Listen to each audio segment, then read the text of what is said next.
Japan के कोष से 4 किलोमीटर दूर बेपनाह बड़ा एक जॉइंट एयरपोर्ट समंदर में तैर रहा है। इतना बड़ा कि इसको स्पेस में मौजूद इंटरनेशनल स्पेस स्टेशन से भी देखा जा सकता है। यह न सिर्फ समंदर में बनाया गया दुनिया का पहला एयरपोर्ट है, बल्कि इसको जमीन से कनेक्ट करने वाला ब्रिज अपनी नियत का सबसे लंबा पुल भी है। एयरपोर्ट का state of the art design जिस जगह पर बना है, यह उस वक्त इंसान का बनाया हुआ सबसे बड़ा आयरलैंड भी था, जिसको खास इसी एयरपोर्ट के लिए बनाया गया था।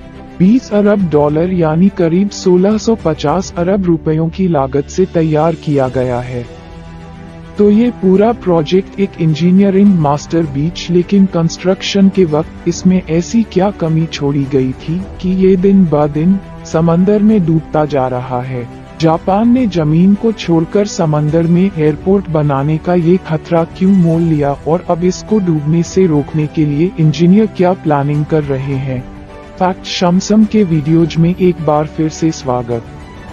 नसरीन, जब बात हो रही हो फ्यूचर टेक्नोलॉजी और हैरान करने वाले स्ट्रक्चर्स की, तो जापान का नाम न लिया जाए, ऐसा भला कैसे मुमकिन है? दुनिया की पहली high speed train Tokaido Shinkansen Japan ने वर्ल्ड वॉर के दौरान न्यूक्लियर अटैक में पूरी तरह तबाह होने के सिर्फ 18 सालों के बाद लॉन्च करके पूरी दुनिया को हैरान कर दिए थे। बाकी दुनिया सिर्फ गाड़ियों के शॉक अब्जॉर्बर के बारे में बात करती है, लेकिन जापान को वाहिद मुल्क है जहां अर्थ को एक से बचने के लिए स्काई एस्क्रूफस के नीचे भी शॉक अब्जॉर्बर लगाना लाजमी होता है। पर ऐसा भी नहीं है कि जापान का हर टारगेट हमेशा सही निशाने पर लगा हो। इंजीनियरिंग प्रोजेक्ट फेल भी होते हैं और इनमें गलतियां भी होती है, और ऐसी ही कुछ गलतियां जापान के कांजाई इंटरनेशनल एयरपोर्ट को बनाते वक्त हुई थी।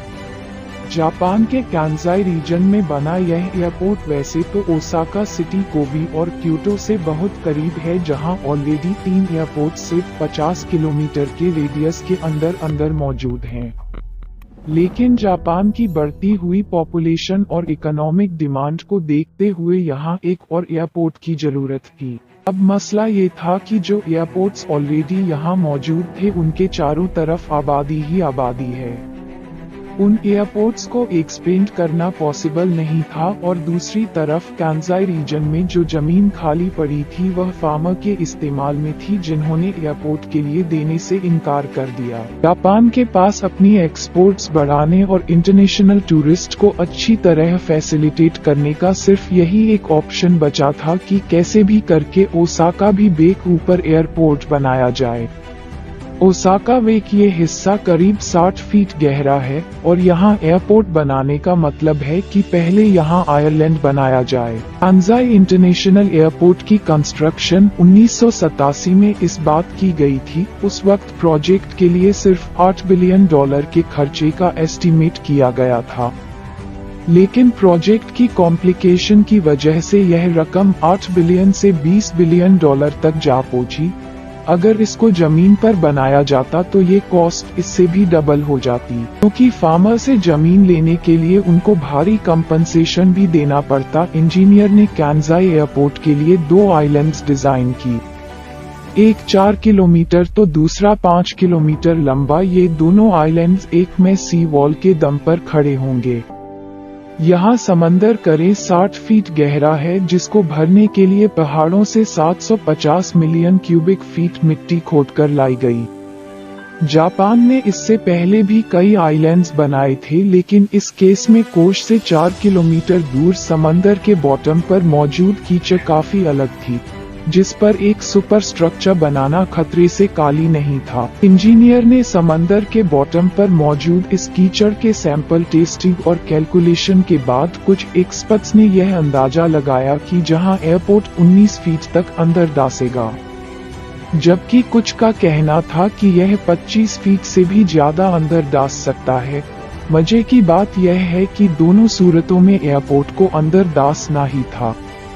खर्चा बचाने के लिए ऑफिसर्स ने आयरलैंड और एयरपोर्ट की फाउंडेशन को 19 फीट दसने के हिसाब से डिजाइन करवाया, और यही इनकी सबसे बड़ी गलती थी। कंस्ट्रक्शन प्रोसेस का सबसे पहला मराला ओशन फ्लो को सख्त करने का था। 10 lakh drilling pipes ocean flow में डाले गए और उनको वाइब्रेट करने लगा। इस वाइब्रेशन की वजह से जो लुच स्वयं थी वह कंप्रेस हो गई, जिससे फ्लो काफी हद तक सख्त हो गया। पाइप्स निकालकर पीछे रह जाने वाले 10 लाख ड्रिलिंग हॉल में पानी जज करने वाली स्पेशल रेक डाली गई। दूसरी तरफ 24 किलोमीटर लंबी सी वॉल को बनाने के लिए 48,000 कंक्रीट ब्लॉक्स का इस्तेमाल किया गया। सी वॉल को जाया स्टील चैम्बर में पत्थर और मलबा डालकर बनाया गया और फिर एन स्टील चैम्बर के बीच में कंक्रीट ब्लॉक्स रखे गए। सी वॉल बनाने का सिर्फ एक ही मकसद था कि एयरपोर्ट को टाइफून और उसकी वजह से पैदा होने वाली खौफनाक लहरों से बचाया जा सके। अब सी मॉल के अंदर मिट्टी डालकर आयरलैंड की हाइट को समंदर के लेवल से 65 फीट तक बढ़ा दिया गया।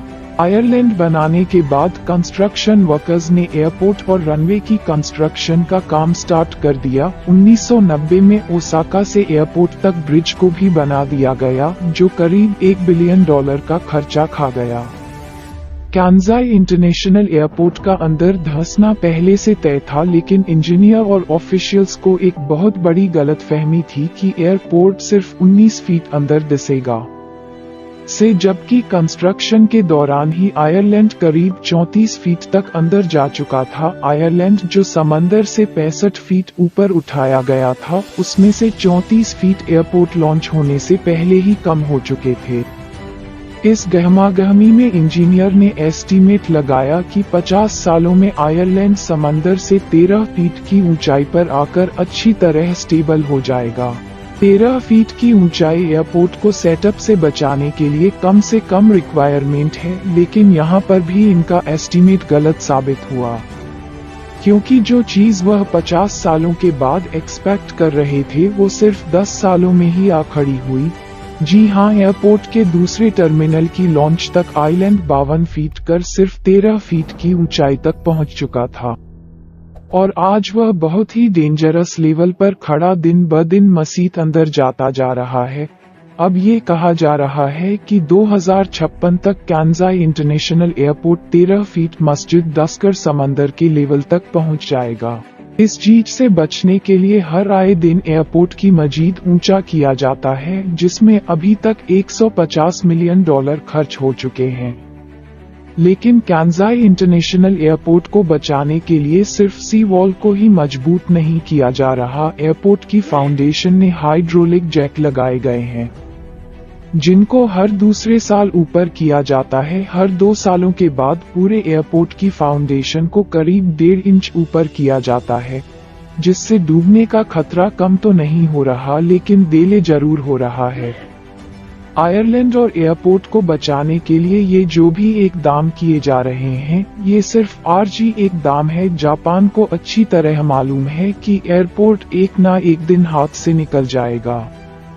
हर साल $1 मिलियन खर्च करके वह एयरपोर्ट को तो बचा ही रहे हैं, लेकिन साथ में वो टाइम भी खरीद रहे हैं, ताकि उस वक्त तक शायद वो कांजाई में ही कहीं और एयरपोर्ट बना सके। एक तरफ जहां एयरपोर्ट डूबने का खतरा अफसर पर मंडला रहा है, दूसरी तरफ कुदरत भी हर आने वाला साल दस्तक दे रही है। 2018 में ओसाका भी पर टाइफून जेबी ने हमला किया था। ये तूफान इतना शदीद था कि इसमें समंदर का लेवल 10 घंटों के लिए बढ़ा दिया और सारा पानी कांजाई एयरपोर्ट में दाखिल हुई है। रनवे पानी से भर गए और एयरपोर्ट पर फाक हुए जहाजों को भी खास नुकसान उठाना पड़ा। इस वाकये की वजह से एयरपोर्ट के सारे ऑपरेशन को मजबूरन होल्ड करना पड़ा। कांजाई इंटरनेशनल एयरपोर्ट प्रेशक ही डूब रहा है, लेकिन जापानीज इसमें अपनी हार नहीं बल्कि अपनी जीत मानते हैं, क्योंकि उन्होंने वो करने की हिम्मत दिखाई है जो आज तक कोई दूसरी नेशन में नहीं कर पाए। उम्मीद है फैक्ट शमसम की ये वीडियो भी आपको भरपूर लाइक और सब्सक्राइब करेंगे। मिलते हैं अगली शानदार वीडियो में।